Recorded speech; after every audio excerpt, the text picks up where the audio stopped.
being joined by two Hall of Famers and probably the most dynamic quarterback receiving duo in Towson history, Dan Crowley and Mark Orlando.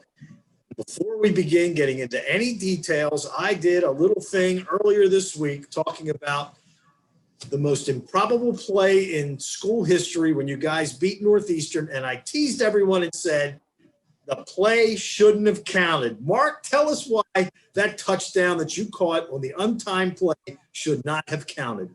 I will just say we probably should have scored on the kick return. Is that the answer you wanted? That's not the answer. Dan, will you fess up, please? Well, I have two answers to that question, and I was curious when you teased that. I think the answer you want is that Mark Orlando pushed off of the corner and caught the ball, which should have been a penalty. And then the other reason why that play shouldn't have happened is because their team stormed the field. So we should have been tackled and the game over. So we had improbables in a matter of about 10 minutes. The pass interference is what I'm looking for. I refuse to answer that question. All speculation, right? It's all speculation. All right, 1991, Dan, you take over as quarterback in the middle of your freshman year. And at what point did it become clear that you and Mark were going to have some type of a connection as a quarterback wide receiver pair? Gosh, I'd probably say that first start in 91, it was around, week 6 down at Liberty. So that was the first game that I came on and started. So we threw the ball, I think, 8 times the week prior. And then we came down and put the spread offense in at Liberty, threw the ball 56 times. And when I say spread, that means we went from one wide receiver in a pro-style package to that week we had 4 wide receivers on the field every time. And Mark was that single receiver to the short field most of the time. And I think that was the instant connection that's kind of your go-to guy when, the man covers on the opposite side of the field doesn't work out. You come back and you just throw the easy one. And I think Mark had plenty of catches that game. Now, Mark, as a wide receiver, you come to Towson, and Towson was known for throwing the ball. Then here you are in your freshman year. They decided they're going to run the option. That, as a wide receiver, you must have been saying to yourself, what did I do this for? It was weird. They actually put bigger shoulder pads on us for the first couple of weeks so we could block. But, it was a strange transition, but I'm kind of glad cooler heads prevailed and they went back to their roots. I always tell people always go back to their roots. And there was no denying that we needed to get back to throwing the ball and having a balanced offense. Now, I have to say that, Mark, you're in the Hall of Fame. Dan's in the Hall of Fame. Dan, until Sean Schaefer came around, had every passing record in Towson history. And it was because of you. I mean, you made him look good. That was the obvious thing to all of us watching the games. It's a symbiotic relationship. Favorite just came out. I think I couldn't do it without Danny, and Danny couldn't have done it without me. I mean, he probably could have done it without me and spread it on other people, but it was the two of us made each other a hell of a lot better. What made Dan special as a quarterback? His vision and the way he saw the field. He wasn't looking just to throw to somebody. He was going to get it to the open person, regardless of who that person was. I mean, he was calm. Just calm in the huddle, calming force. You want your quarterback to be a leader, and that's what he was. And Dan, what made Mark special for you? Mark knew the offense, and he wasn't afraid of anybody. So no matter who lined up against him, he was going to run the route that was called and get open. Right? He knew if he got open, he's getting the ball. And like Mark said, we would just rotate receivers. I mean, Mark was on the field all the time, but we'd rotate 6 receivers a game, and everybody knew if you get open, you're getting the ball. It'll be called to somebody's side, but I'm out there to find the open guy and move that football down the field. And Mark got open a lot.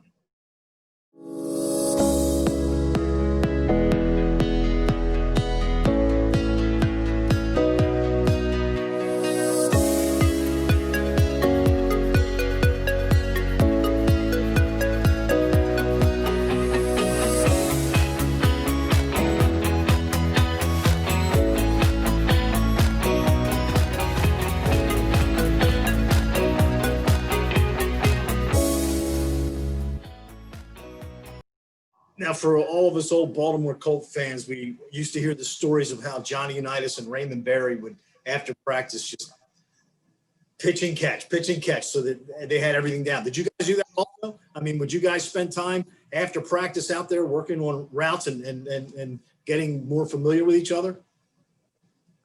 I'll tell you, it was more than just football.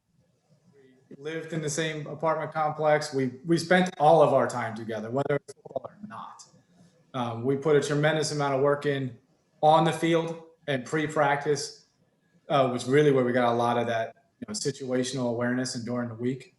And then off the field, it was just a brotherhood. So it was more than just going through plays.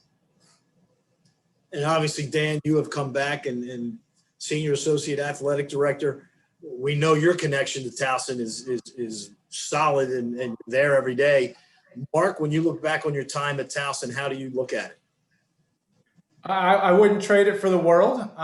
We went through some adversity, seeing as how we weren't very good at the beginning of our run through the Save the Towson football era, a couple of poor seasons.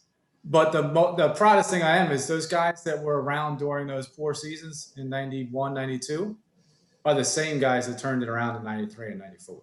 Yeah, I mean, you guys were 1-10 in 1991, and then all of a sudden you go 5-5 in Gordy's first year. You went through a coaching change too, Phil out, Gordy Combs, and then in years 3 and 4 you were 2.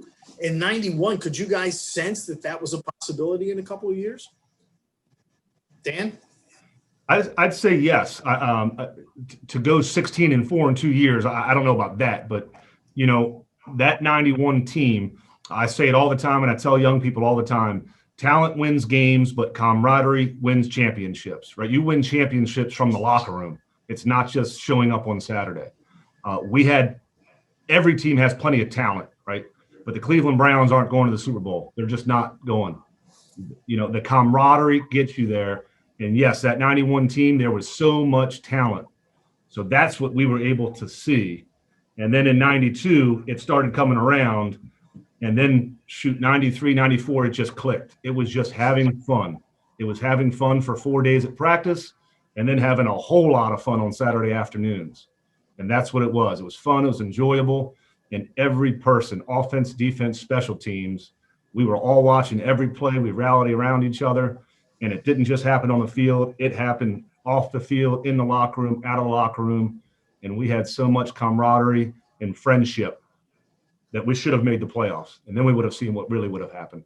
Yeah, you guys certainly got screwed. Now, Mark, when Dan was a freshman, his touchdown to interception ratio was not good at all. By his senior year, his touchdown to interception ratio was among the best in the nation. Could you see that in 1991, what was going to happen down the road with Dan Crowley? Yeah, you could see the talent. Even when he stepped in as a freshman in the huddle, he took over and was immediately the leader, and you knew he was going to be there for 4 years. So those numbers at the beginning, half of those interceptions are probably half us running the wrong routes. I mean, we barely knew what we were doing.